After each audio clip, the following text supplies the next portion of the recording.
आज शक्तीपीठ बाधितांची तुम्ही भेट घेतलेली, काय चर्चा झाली, नेमकी काय परिस्थिती वाटते?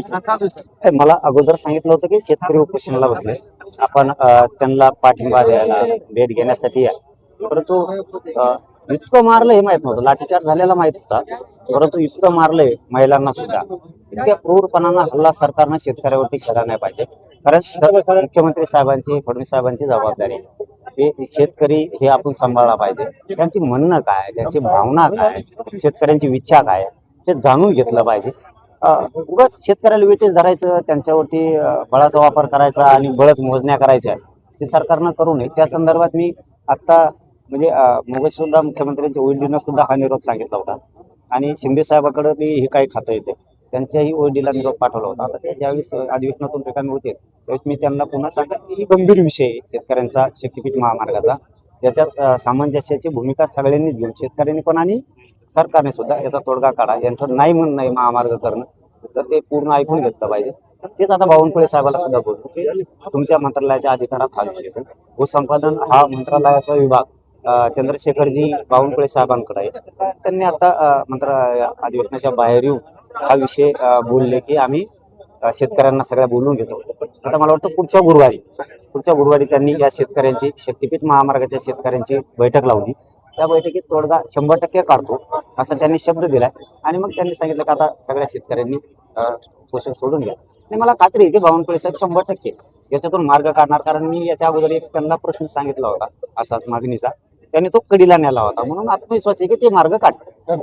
दादा, पण ह्या महामार्गाची मागणीच नाहीये आणि आवश्यकता नाही, इतक्या चांगल्या जमिनी जर जात असतील तर या शेतकऱ्यांनी करायचं काय? सगळ्या बागायती शेती आहे. हा, मग आता ही भूमिका त्यांनी सरकार दरबारी सुद्धा मांडणं गरजेचं. आंदोलनाच्या माध्यमातून मांडले हे लोकशाहीचा अखेर आहे, ठीक. मीडियाच्या बांधवांनी सगळ्यांनी त्यांना साथ देऊन त्यांच्या अन्यायाला वाचा फोडली, ही पण चांगली गोष्ट आहे. पण आता तुम्हाला सरकार दरबारी एकदा ही विषय मांडावा लागेल की जर शक्ती महामार्गाची आवश्यकताच नाही, शेतकऱ्यांचा विरोध तर करू नका. शेतकऱ्यांपेक्षा मोठं राज्यात कोणी नाही, कारण या शेतकऱ्यांनी सरकारला बसवलंय. सुखी समाधानी मंत्री आहेत, कोणाच्या जीवावरती ते शेतकऱ्यांचे. शेतकरी सुद्धा सुखी समाधानी राहायला पाहिजे ना, ही भूमिका सरकारची. म्हणून आता बावनकुळे साहेबांनी चांगला विषय हातात घेतला मला. उलट त्यांनी रिस्पॉन्स दिलाय की ठीक आहे, मी शेतकऱ्यांची चर्चा करायला तयार आहे आणि मार्ग पण काढायला तयार आहे. आणि एकदा बसलं पाहिजे या मताचा मी.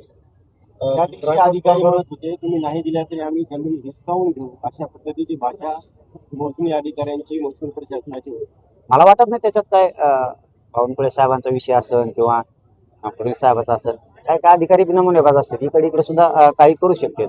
असा कोणी अधिकारी असेल तर म्हणणारा कोण, त्याचे बावनकुळे साहेब, मुख्यमंत्री साहेब चौकशीला घेतील ना, तू असं का बोलला, तुला आमचे कोणाचे आदेश होते का तू खाली राहून.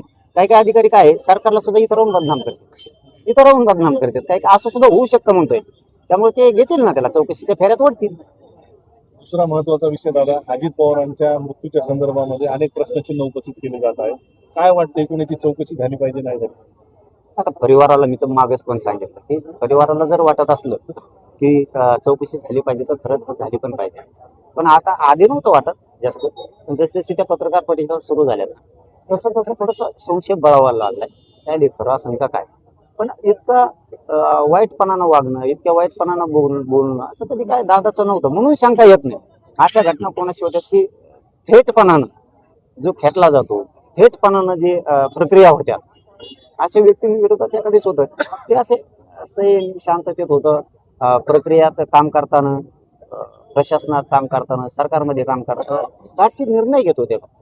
पण एखाद्या दिवस असं मीडियात बघितल्यानंतर असंही वाटतं पत्रकार परिषदेवर खरं असेल का काय, व्हायला पाहिजे चौकशी. जर त्यांच्या कुटुंबाचं, परिवाराचं म्हणणं असेल तर व्हायला पाहिजे. एवढा मोठा नेता गेला, मात्र अजूनही डीजीसीएच्या कुठल्या अधिकाऱ्यांवर कारवाई नाही. इतके दिवस उलटल्यानंतर कुठल्याही प्रकारची चौकशी समोर आली.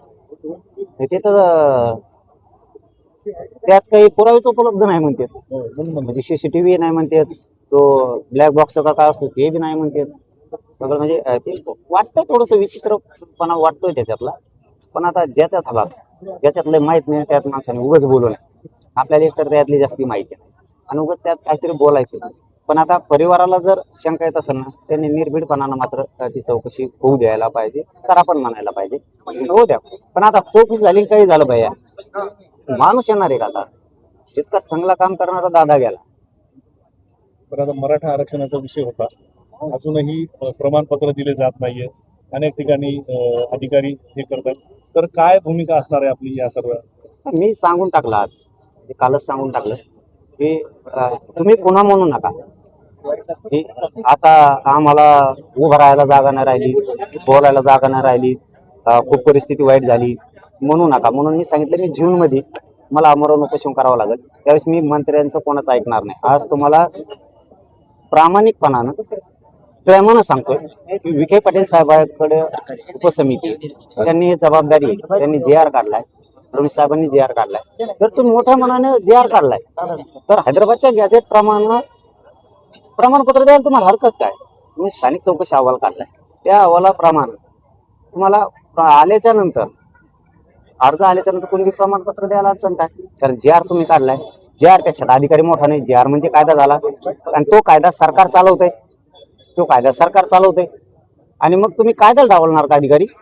अधिकाऱ्यांना काही त्रास आहे का? कशाच जीवावर देताय तुम्ही? तुम्हाला जर कोणी आडवं पडत असेल तर सरकारनं JR काढलाय, म्हणजे कायदा केलाय, मग आता त्याप्रमाणे आम्ही देतोय असं बोललं पाहिजे अधिकाऱ्यांनी. पण काही जाणून बुजून सरकारला बदनाम करायसाठी पण देत नसतील असं पण वाटतं. आता आम्ही तर सांगितलं त्यांना हैदराबादच्या गॅझेट प्रमाणे कुणबी प्रमाणपत्र द्यायला सुरुवात करा. जेवढे अर्ज आले ते पुऱ्या अर्जाचे प्रमाणपत्र द्या. एक दुसरं सांगितलं की शिंदे समितीने नुसते मुदतवाढी देऊ नका, शिंदे समितीने काम पण केलं पाहिजे, नोंदी शोधल्या पाहिजेत, पुन्हा पुन्हा रेकॉर्ड शोधला पाहिजे आणि ज्या नोंदी शोधल्यात त्याचे प्रमाणपत्र दिले पाहिजे. तिसरं सांगितलं की व्हॅलिडिटी अधिकारी मुद्दाम रोखले जातात. शिक्षणातून पोरं बाद झाले पाहिजे, नोकरीतून पोरं बाद झाले पाहिजेत, म्हणून बलिदान गेलेल्या कुटुंबांच्या नोकऱ्याचा विषय राहिला आहे. केसेस मागं घेऊ म्हणले त्या राहिल्या. सारथीच्या बऱ्याचशा योजना बंद केल्या, त्या सुरू करा. जवळपास 80,000 ते 1,00,000 पोरांची शिष्यवृत्ती थांबली, त्याचं काय? EWS मधून काही पोरांची पोलीस भरती झालेली, त्याचं काय? EWS मधून ज्यांच्या निवड झाल्या त्याला दिलं पाहिजे. काय मला आता तरी म्हणता नाही येणार. नाही, अधिकारी काय करायला लागले? सरकारने आदेश दिले तर खाली पाळायला नाही लागले. म्हणून आता एक परिपत्रक काढणं गरजेचं आहे JR काढल्याच्या नंतर. आणि त्या परिपत्रकात स्पष्ट उल्लेख असला पाहिजे ज्याप्रमाणे स्थानिक चौकशी अहवालाप्रमाणे जो अर्ज करेल त्याला कोणते प्रमाणपत्र द्या. आणि जर नाही दिलं, जर टाळाटाळी जाणून बुजून मराठा समाजाला जर सरकारनं विठेसला धरलं किंवा अधिकाऱ्यांनी विठेसला धरलं, त्या परिपत्रकात उल्लेख असला पाहिजे जो अधिकारी प्रमाणपत्र देणार नाही त्याच्यावर फौजदारी गुन्हा दाखल होणार आणि त्याला निलंबित करणार. मग ह्या वेळेस ते प्रमाणपत्र वाटायला जोरानं सुरू करतील. आणखीन तरी मला वाटतं जो मराठा समाजानं विखे पाटील साहेबांवर विश्वास टाकलाय त्या विश्वासाला विखे पाटील साहेबांनी तडा जाऊ देऊ नये. कारण एक तर हा मराठा समाज कोणावर विश्वास टाकत नाही आणि आता मराठ्याला कुठेतरी वाटायला लागले की मराठ्याचा एक नेता मराठ्यांच्या बाजूने उभा राहिला म्हणजे विखे पाटील साहेब उभा राहिले. हे मराठ्यांना जसा JR काढलाय तसा 100% आरक्षण देणार, ही जी भावना विखे पाटलांबद्दल मराठ्यात तयार झाली ही पुसू देऊ नये, ही जबाबदारी विखे पाटील साहेबाची. याच अधिवेशनात त्यांनी 17 संस्थांचा, पुणे, औंध आणि कोल्हापूर संस्थांच्या गॅझेटियरचा JR काढणं आवश्यक. तुम्ही आमचा हाही ते द्या, पण तुम्ही सरकार काय करताय? मराठ्यांनी तुम्हाला सत्तेवर बसवलं आणि तुम्ही काय करताय? जे मराठ्यांच्या आरक्षणाला विरोध करताय त्यांचा ऐकून मराठ्यांचा वाटोळा करायला लागला. कधी भाजपाकडे न जाणारा मराठा गेलाय तो मराठा बाहेर पडायला सुद्धा वेळ लागणार नाही. तुम्ही जर असंच विटेच मराठ्याला धरलं, मी फडणवीस साहेबांनाही सांगतो, विखे पाटील साहेबांना सुद्धा सांगतो, मी 2029 सगळ्याला पडून टाकीन. माझ्या पुढे माझ्या समाजापेक्षा मोठं कुणी नाही. तुम्हाला लय मोठी किंमत मोजावं लागेल. जितके मराठे ताकदीनं तुमच्या पाठीशी उभा राहिले तुम्हाला सत्तेवर बसवलं तेच मराठे तुमचे धूळदान करतील. कारण आमच्यासाठी आमचे लेकरं महत्वाचे आहेत, त्यांचं अस्तित्व भविष्य शिक्षणातलं आमच्यासाठी महत्वाचं आहे. आणि तुम्ही जर करू आज करून उद्या, मी ऐकतोय त्यावर ऐकतोय आणि तुम्ही आता म्हणू नका की तुम्ही कमी वेळ दिला. मी आता फेब्रुवारी, मार्च, एप्रिल, मे आणि मी जून मध्ये उपोषण करतो म्हणलं, त्या टायमाला मंत्र्याला जवळ तर नाही येऊ देणार, पण हेच लोक अंतरवलीत उपोषण करता करता मुंबईकडे पुन्हा सुद्धा निघून आहेत. मग काय होईल?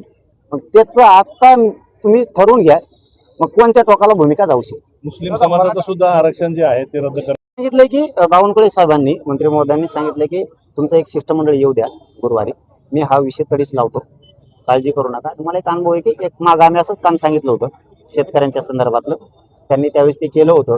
त्या गायी होऊन जात होत्या, पंचनामा करत नव्हते, त्यावेळेसचा हा विषय होता. त्यावेळेस एक सांगितला होता आम्ही आणि पीक विम्याचा एक सांगितलेला होता त्यांना, तर ते पाठीमागचा त्यांनी तडीच नेला. आता पीक विम्याचा करून घेतो म्हणे, असा एक अनुभव आहे. त्या अनुभवावर बोलतो की शक्तीपीठ महामार्ग सुद्धा ते कडीला लावतील अशी आशा आहे, कारण शेतकऱ्याच्या बाजूने ते उभा राहतील असं वाटतं. प्रत्येकाला अशी मागणी आहे शक्तीपीठ रद्द करा अशी मागणी आहे, तसं काही करतील?